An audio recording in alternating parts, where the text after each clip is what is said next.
church seeks to make a deeper impact in responding to the gospel imperative to serve others and build what Martin Luther King Jr. called the beloved community. It is called to reach beyond its borders and to engage its community in new ways.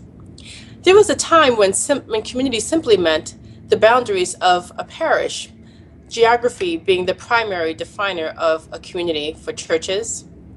But those days are long gone. In fact, I remember having a conversation fairly recently with a colleague of mine who told me about her mother growing up in a community not far from Chicago, where her congregation existed in what was a bit of a vacuum. Her mother grew up not knowing anyone of any other faith aside from Christianity. That kind of environment is almost unthinkable today. Community can be a much broader term, particularly in our era of networked and wired living. Communities can encompass way more than geography, but they can encompass people of like interests and concerns, affinity groups. Particularly in this networked and wired world in which we live, connecting with communities unbounded by geography is not only a way of life, but it is a common characteristic of effective and vital congregations. A few years ago, when All Saints Episcopal Church in Chicago sought to make a response to the gun violence affecting youth across the city, but primarily in impoverished neighborhoods, they called the ministry Crosswalk. The name was an intentional focus not only on crossing boundaries that tend to divide, but uniting people to walk together to find a solution to gun violence.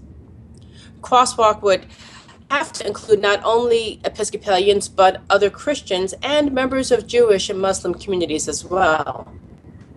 A metric for judging effectiveness of their work became not just how many deaths can we prevent, which is a hard thing to do in such a very difficult environment, but how many partners and collaborators could be brought to the table.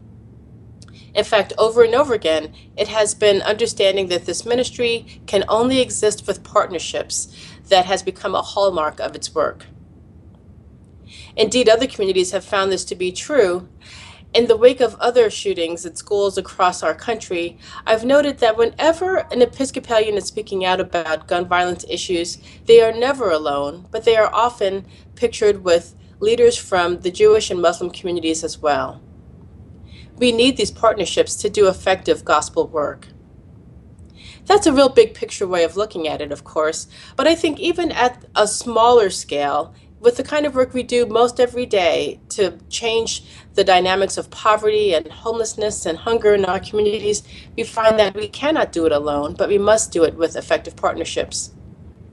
And so you might think of congregations who have food pantries that operate ecumenically. I've seen shelter programs for the homeless in the Chicago diocese that operate almost always in an interfaith environment, where we're partnering to share resources, to share best practices and ideas, because surely doing the work of gospel change is something that supersedes any small group, but it's pretty universal.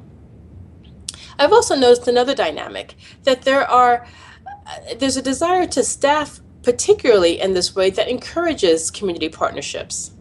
I've noted that there are several dioceses and congregations that have staff titles that include the words community engagement. I think it's, again, a recognition that the church can no longer exist in a vacuum, as if it ever did, and indeed that it must seek alliances and partnerships with other faith communities and with people of no faith in order to deepen its impact in outreach initiatives, peace and social justice concerns, and other vital ministry areas. So whether we're working cooperatively on the issues of homelessness or raising up food in our vegetable gardens, working with people from across the community, all of it's done to deepen our impact of the gospel work we're called to do.